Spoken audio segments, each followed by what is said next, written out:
কেমন আছো সবাই? আশা করি সবাই খুব ভালো আছো। আবার 6 মাস পর আমরা বাড়ি ফিরছি।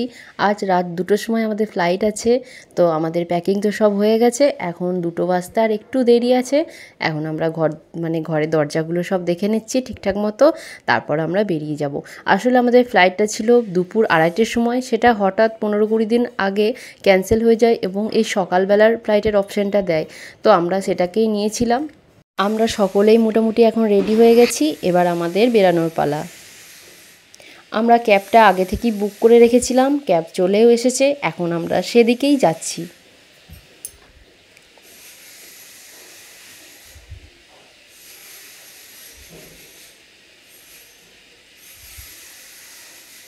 একটু সারা রাতের জার্নি হয়ে যাচ্ছে, মানে সারা রাতি প্রায় একরকম জায়গা, ঘুমানো হয়নি সেরকমভাবে।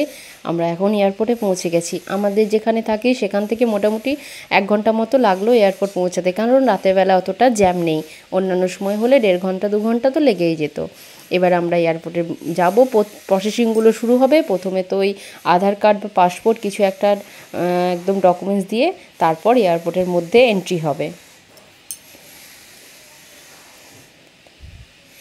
এরপর চলে এসেছি আমরা লাগেজ কাউন্টারে। এখানে আমাদের বড় যে ভিআইপিগুলো বা ট্রলিগুলো আছে সেগুলোকে ওয়েট করা হবে এবং এখানে বোর্ডিং পাসও দেওয়া হবে। আর এরপরে হবে আমাদের কাছে যে হ্যান্ডব্যাগ থাকবে সেগুলোর চেকিং। টোটাল 45 কেজি জিনিস নিয়ে যেতে পারবো আমাদের 3 জনের। এখানে আমরা ল্যাপটপ, ফোন সমস্ত কিছু বের করে চেকিং করে নিয়েছি। এরপর আমাদের ফ্লাইটের টাইম হয়ে গেছে, সকাল 6টা বেজে গেছে। 2 ঘন্টা মতো বসেছিলাম। এখন আমরা যাচ্ছি ফ্লাইটের দিকে। এটা হচ্ছে বোর্ডিং পাস। আমরা ফ্লাইটের মধ্যে ইন হয়ে গেছি। এবার যাচ্ছি আমাদের সিটের দিকে। আমাদের সিটটা একদম পিছনের দিকে ছিল এবারে।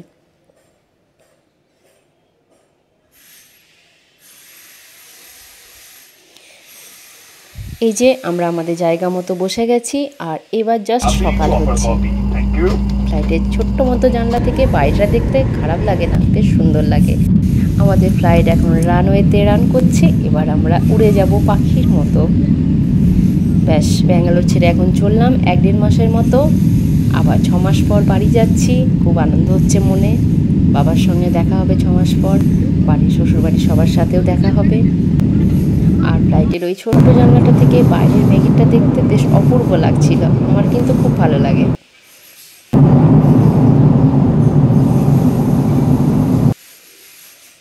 এই তো টুক করে টাইমটা কেটে গেল ঘুমিয়ে ঘুমিয়ে। এবার এখন আমরা কলকাতায়। আর কিছুক্ষণ পরই আমরা নেমে যাব। তারপর দুপুর 12টার সময় আমাদের ট্রেন আছে। যাবো রামপুরহাট, সেই জন্য 2 ঘন্টা টাইম আছে হাতে। এয়ারপোর্ট থেকে হাওড়া যেতে হবে।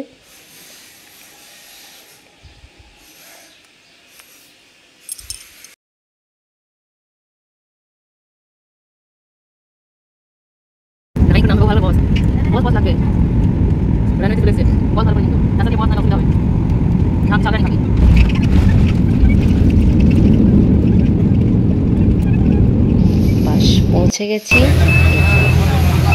আমাদের লাগেজগুলো আমাদেরকে কালেক্ট করতে হবে, তার জন্য একটু দাঁড়াতে হবে। আমাদের 2টো ট্রলি নেওয়া হয়ে গেছে। আর শুধু এই যে আমার কিছু বাবুর ট্রলিটার জন্য ওই অপেক্ষা করছিলাম, সেটাও পেয়ে গেছি। এবার আমরা বেরিয়ে যাব। আমরা যখন কলকাতায় থাকতাম এয়ারপোর্টের সামনে ঘুরতে আসতাম। এখন যাচ্ছি বড়বাজারের উপর দিয়ে। এই বড়বাজারে কত বাজার করেছি, খুব ভালো লাগতো আসতে বাজার করতে। অনেক দিন পর দেখছি, প্রায় 6-7 মাস 8 মাস পর। আর এই যে মা গঙ্গা, হাওড়া ব্রিজ, আর পাশেই দক্ষিণেশ্বরের মা ভবতারিণীর মন্দির। এরপর আমরা পৌঁছালাম হাওড়া স্টেশন। আর এই হচ্ছে সেই হাওড়া স্টেশনের ঘড়ি। আর এরপর আমরা কিছু খাওয়া দাওয়া করব।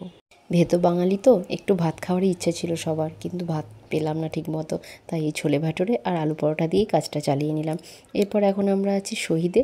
12টা 15 সময় শহীদ ছাড়বে। আর তো ট্রেন আমাদের ছেড়ে দিল।